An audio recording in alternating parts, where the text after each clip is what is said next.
welcome back to a brand new video on this channel, and today we are finally doing the Ghostface killer tier list.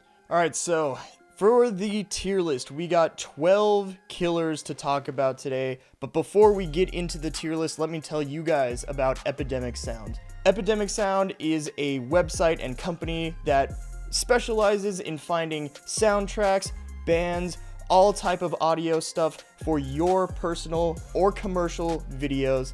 They are awesome. They are where I get all my awesome background horror music from. I'm using some synthwave and more electronic stuff right now, but as you know, I'm a huge metalhead.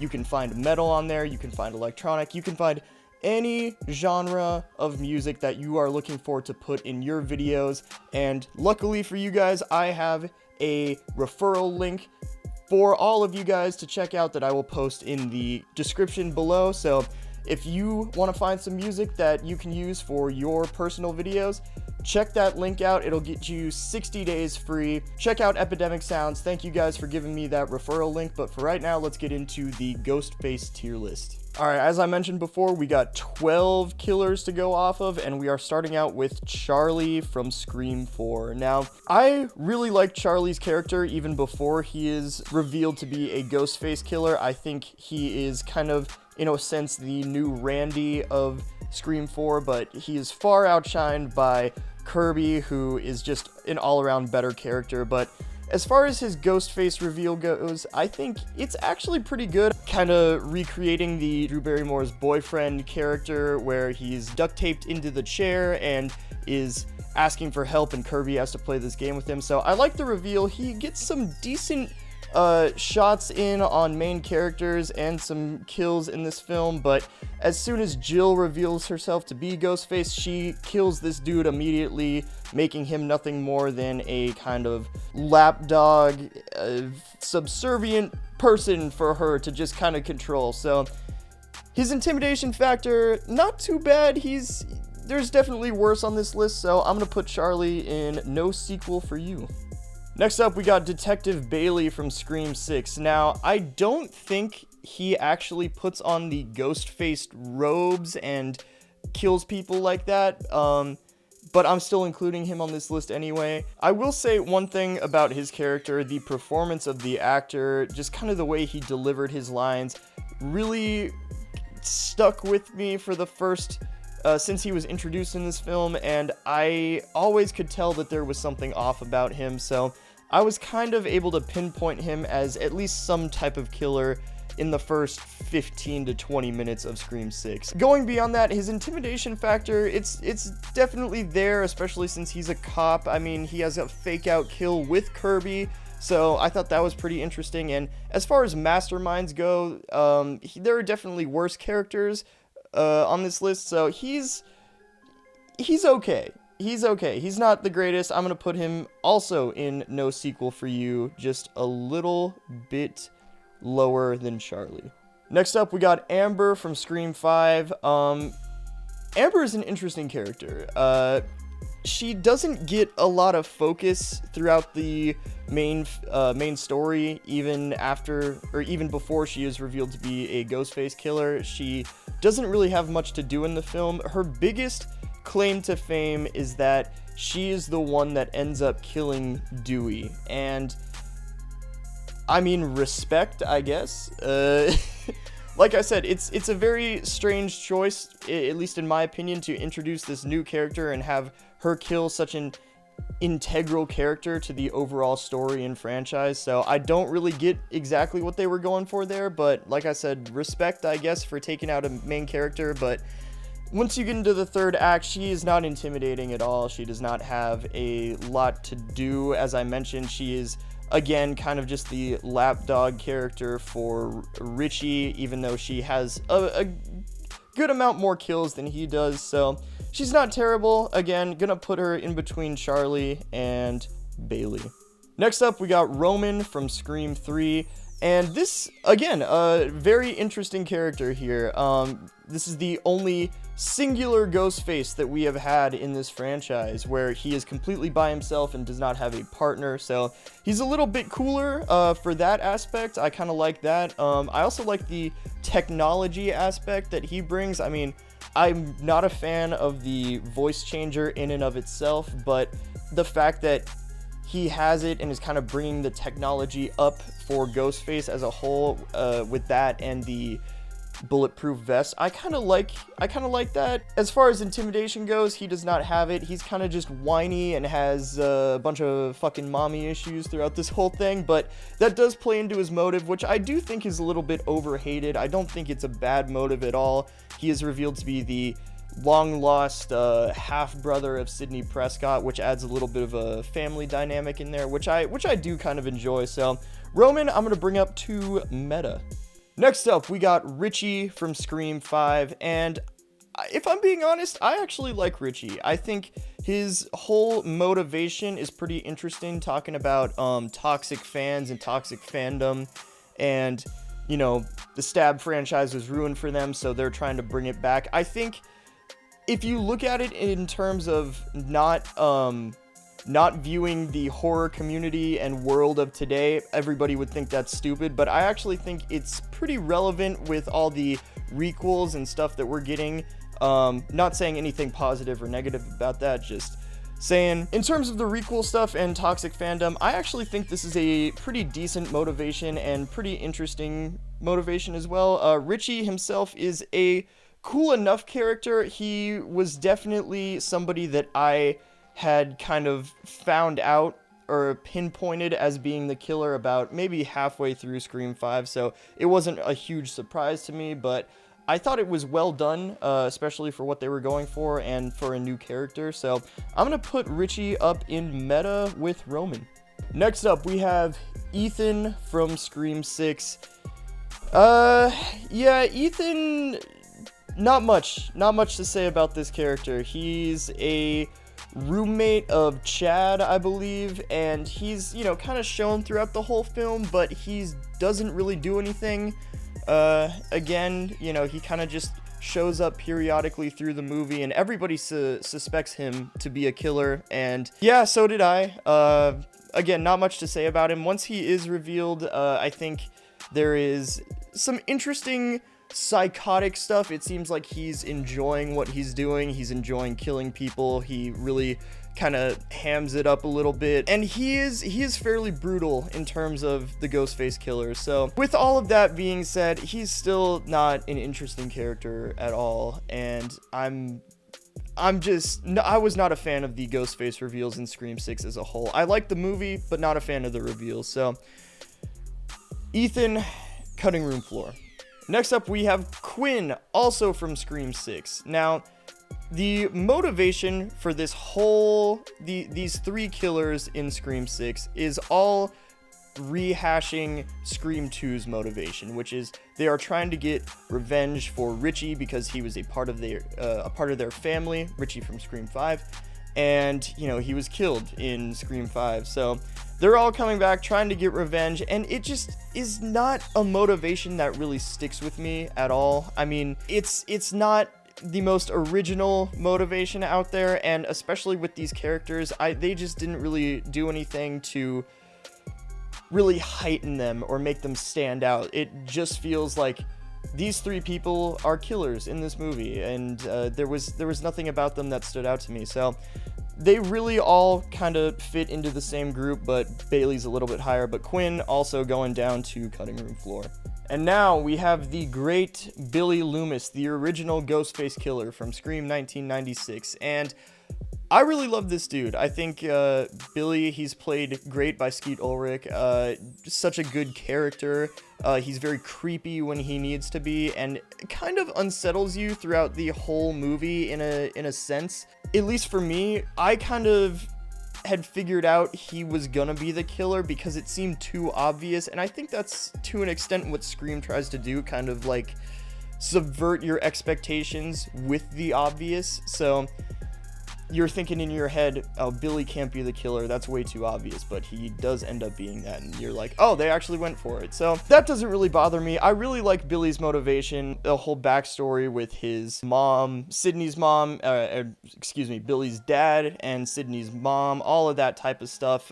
They ended up being the killers of Sydney's mom, Billy and Stu, so I really like this character. I really like Billy. He's an easy S tier for me. I think he's one of the best ghost faces out there. Next up, we got Mickey from Scream 2. Mickey is definitely interesting. Again, kind of the less significant character between him and Mrs. Loomis, but I actually really like Mickey a little bit more than Mrs. Loomis. I'm not sure if that's a hot take, but I think he's a good character. He has that psychotic shit.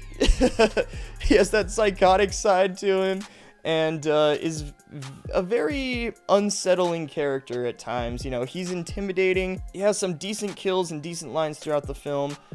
But yeah, I like Mickey. I don't know.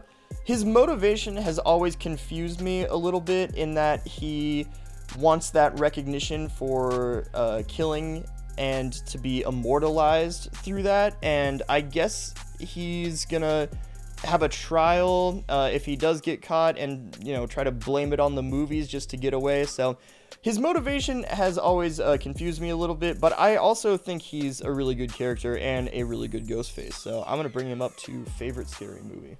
Next up, Mrs. Loomis from Scream 2 as well. She is the mastermind behind her and Mickey. Her motivation, like I said, is getting revenge for Billy Loomis, who was killed in the original Scream, and I kind of like that family dynamic. Like I said, they did not do well at all with it in Scream 6, in my opinion. I think they did much better in Scream 2, and I like Mrs. Loomis. I like her callbacks to Pamela Voorhees. I think that's really interesting and kind of a fun comparison to make.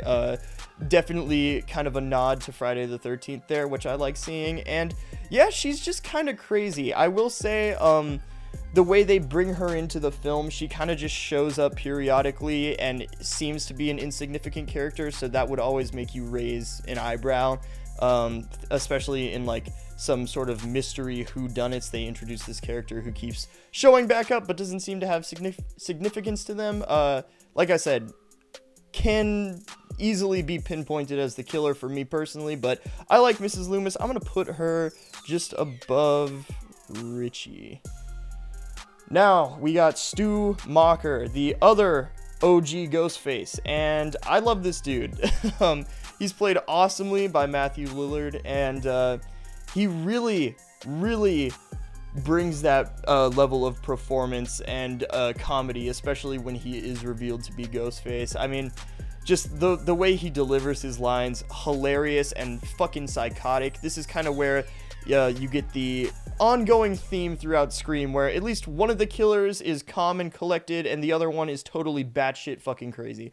And Stu is my favorite out of the batshit crazy ones. Like I said, that psychotic side to him really kind of freaks me out a little bit, whereas some people, they would just look at it as pure comedy. I think his psychoticness and the comedy that he brings actually unsettles me a little bit, because you look at this dude and you're like, he's just kind of crazy, and he is kind of a motiveless killer. I mean, I believe he blames it on peer pressure, but, you know, there's always a part of me that is like, this dude just wants to kill people every time I rewatch Scream. So I really love Stu. I'm gonna bring him up to favorite scary movie. And last but definitely not least, we have Jill Roberts from Scream 4, and I'm not gonna play around with this one. Jill Roberts is my all-time favorite Ghostface killer, even above Billy. Thank you. Even above Billy Loomis, and I'll give all my reasons for that now. I talked about Scream 4 extensively in my Scream ranking, so if you want more full thoughts, go check that out. But as of right now, Jill is my favorite Ghostface, because she is just the smartest of all of these people, at least in my opinion. I think her plan is really like fucking genius up until the last 10 minutes of the movie, which I will get into, but she is the cousin of Sidney Prescott, so there is that family dynamic there, and I really did not see her reveal as a Ghostface killer coming, you know, like when she pulled off the mask, I was very surprised. I was like, holy shit. And not a lot of killers in this franchise have made me do that before, but as far as her motivation goes, she wants the recognition that Sidney has, and she wants to gain that by being the sole survivor, kind of like Sidney was in the original Scream. So her plan is to take out everybody around her, frame boyfriend character to Jill, her boyfriend character, frame him as the killer, and make herself look totally innocent. And she does that by taking out almost all of these people in brutal fashion, might I add. She then proceeds to have this scene where she goes around like stabbing herself, scratching her face. She jumps into a glass table to make her look all beat up and shit, so it looks like she was violently attacked and just managed to survive. And I actually think that level of smartness in a Ghostface killer is really awesome to see. Again, going back to her motive, I think it's something that was really ahead of its time when Scream 4 came out, and that's talking about people gaining fame for the most random of reasons, or just going through something or having something happen to them that they would not expect. And I feel like people wanting to be famous for stuff like that is very relevant now. I mean, we didn't, when this film came out in 2011, we did not have all these social media platforms like TikTok. We did have YouTube, but it wasn't, at least I would say it was still getting to the top. It was damn close, but it wasn't at peak YouTube yet. So all of that was really ahead of its time, especially talking about people wanting to get famous the way Jill does. So that is just why I think she is the smartest and most interesting Ghostface. She is also brutal as hell, fucking psychotic.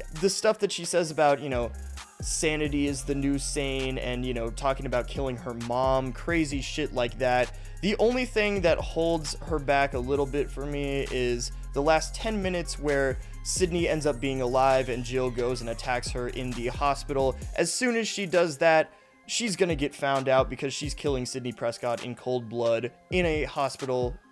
Everybody's gonna find out that she is the killer, and her plan, you know, goes into that. So if Scream 4 ended about 10 minutes earlier than it did, it would be ballsy as fuck, and I would think it was one of the greatest Scream films of all time.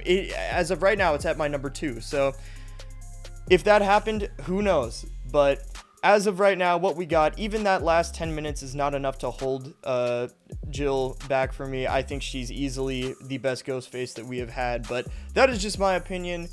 Let me know what you guys think about all these Ghostface killers down below in the comments. And this does it for all my Scream content. We are going to be moving on to other stuff coming forward. We got Evil Dead Rise coming up. So if you're a horror fan, if you're a movie fan in general, stay tuned, subscribe, like, do all that crazy stuff. I'm also going to have a John Wick 4 review and ranking of all the John Wick films once the 4th one comes out. I'm going to see it on Thursday night, so within that weekend I will have the review and ranking up. If you're a John Wick fan, if you're an action fan, if you're a movie fan in general, do all that good stuff, like, subscribe, stay tuned, all of it. But for right now, that's all I got for you guys today. I hope you guys enjoyed it. Thank you for watching, and yeah, I will see you guys very soon in the future.